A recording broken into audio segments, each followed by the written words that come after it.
next where we can get raw materials, and we also partner with some of the cement industries where we can get the bag of cement.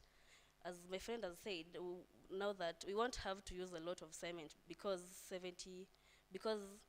a bag of cement can make up to 75 medium-sized pots. Thank you.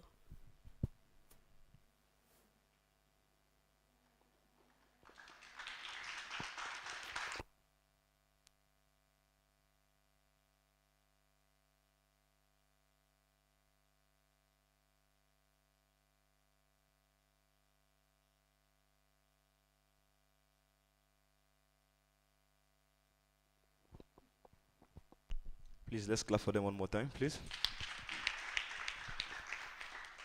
Judges, questions? All right, thank you. Sorry I came a bit late, but I'm here.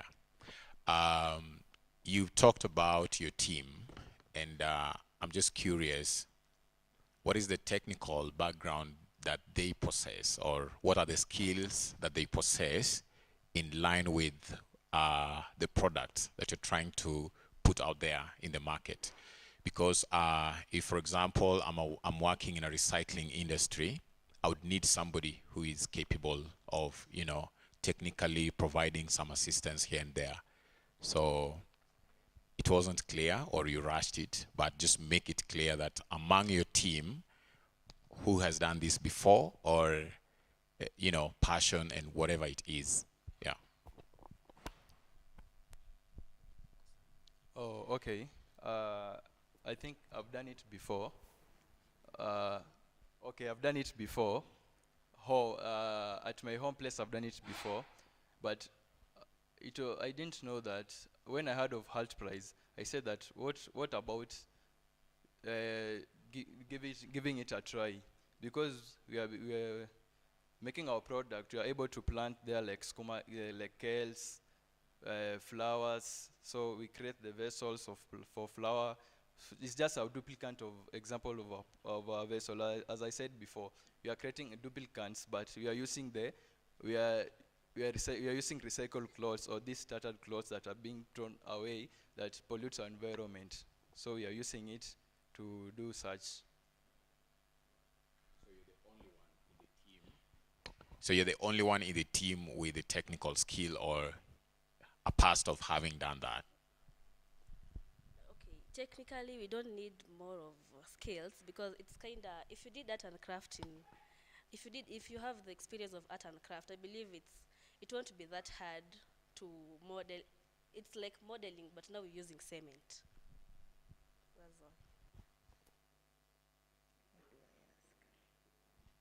Okay, I'll start with the startup name. The startup name. If you go and register this startup right now, you will not get through with that name. That's something you can look at. Now, my question will be, you presented your project very well, but it takes a lot to understand what you guys are producing. Like, what's the MVP? Okay, our main product will be on flower vases, so that you can see, like here we have the pots which are made of clay. They are easily broken, and it continues to cost a lot of money. So ours, when made of cement and it's somehow thinner and light, it can be able to be used well.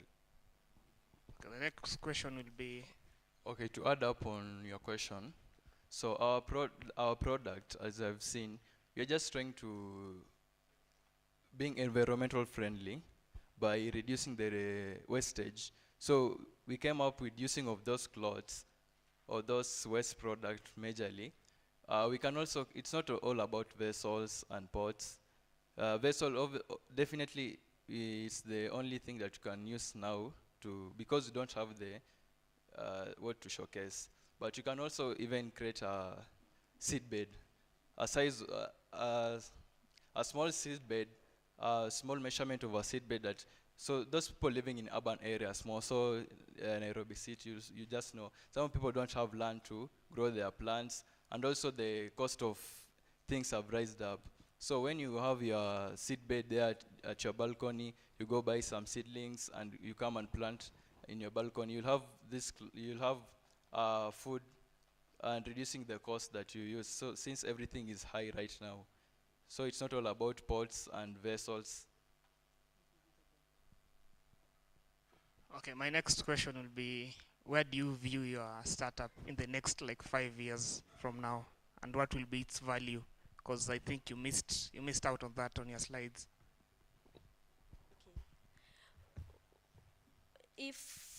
We believe we'll get finances from, we believe we'll get finances from our partners, and if we get that, we believe that in 3 years or four, let's say in 5 years, we'll be somewhere, simply because we'll start even from our school. We want to go further, because here is where we got the idea, here is where we'll start the idea from.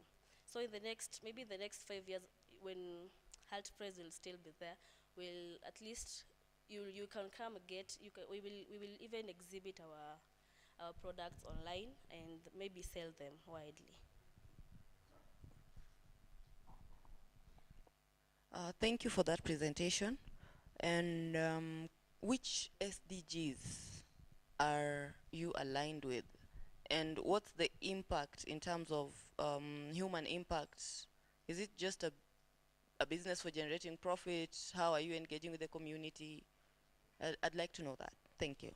Okay, I'll say the first SDG, zero hunger. This basically because there'll be high production of food. Not only, you do not have to rely on land only to produce that food. More so, you may find people don't have land to produce food, and they will have to, by using our product, you'll able to, you can have just, it will look like a small farm that you have produced, but when you put the soil and your seedlings there, you're able to produce a small scale farmer there. You can produce food, and also employment. It creates job employment to the youths who are idle, because they'll help in creating of those products. And another question, what's the difference between your innovation and hydroponics? Because I'm assuming you're targeting the urban area, and when we're looking at urban gardens innovation, we have hydroponics, which is a really big deal in terms of it. So I'm wondering, are you guys also giving out the soil? Like, what's the difference between hydroponics and your product? We're not only targeting the urban area. We may look at places like that are faced with climate, places like Turkana. Those people are starving in hunger. Those are not urban areas. So when we produce our product and maybe voluntarily give them, finding soil isn't that difficult. We give them the product and we give them the seedlings to plant, and they maintain. It's easier because their land, they don't have land to farm. So we may come with the soil and the product and the seedlings, yeah, to curb hunger.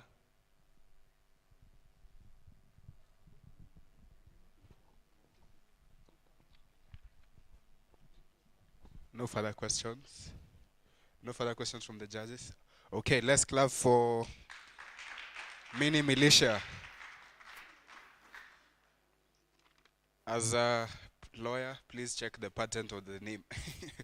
Okay, I think there's a game with that name. All right, so we have come to the draw, the close of the first pitchings, of the day. And we want to have a short break. But before you go for the short break, how many of you are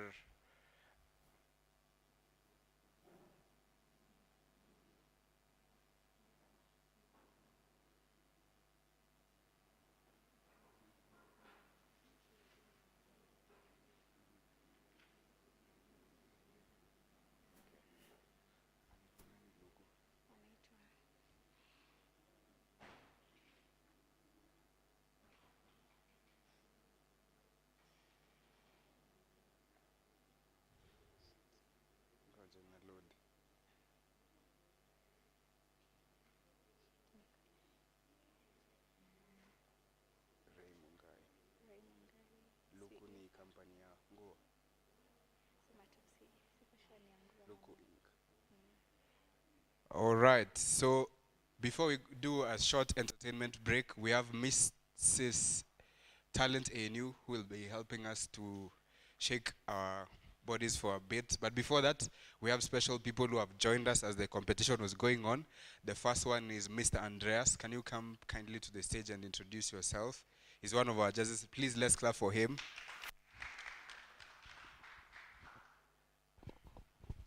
Good afternoon. My name has already been said.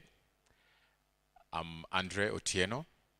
I work for an organization called Emerging Leaders Foundation Africa. Yeah, Miss Jungle is surprised. We've talked on phone several times. She's wondering, yeah. So apart from that, we are into the business of being creative, you know, using the creatives to solve among the many challenges that the humans are facing at this particular moment in history. So there's a lot into it, and I love the ideas that are coming here. I like that we are having events like this to just look at fashion, look at creativity beyond what it's supposed to be. Thank you. All right, let's clap for Mr. Andre. I think he's on theme because the theme of this year's challenge is redesigning fashion, and he looks fashionable. Let's clap for him once again. And then we've also been joined by Ray Mungai. Is that the name? From Luku Inc. Please let's clap for him as he comes to introduce himself and his team. Hi guys, I'm Ray Mungai, co-founder and CEO at Luku. And Luku is a fashion e-commerce platform basically empowering you to shop, sell, and discover fashion in a more sustainable and convenient way. So we have an app on Android and iOS, as well as a website. So if you want to buy fashion, if you want to sell, whether as a business or to basically declutter stuff that you have that you don't wear anymore, you can do that on Luku. For sellers, we provide end-to-end services for you. So we grant you access to a wider market. We currently have over 3,000 customers on the app, over 500 merchants, over 120K items. So we also have our wallet. So when a customer pays, the money is not remitted to the seller until you receive your item and confirm that it's okay. And we also handle your fulfillment for you. So deliveries all across the country, we do them at a max amount of 300 shillings. So our team is here. I do have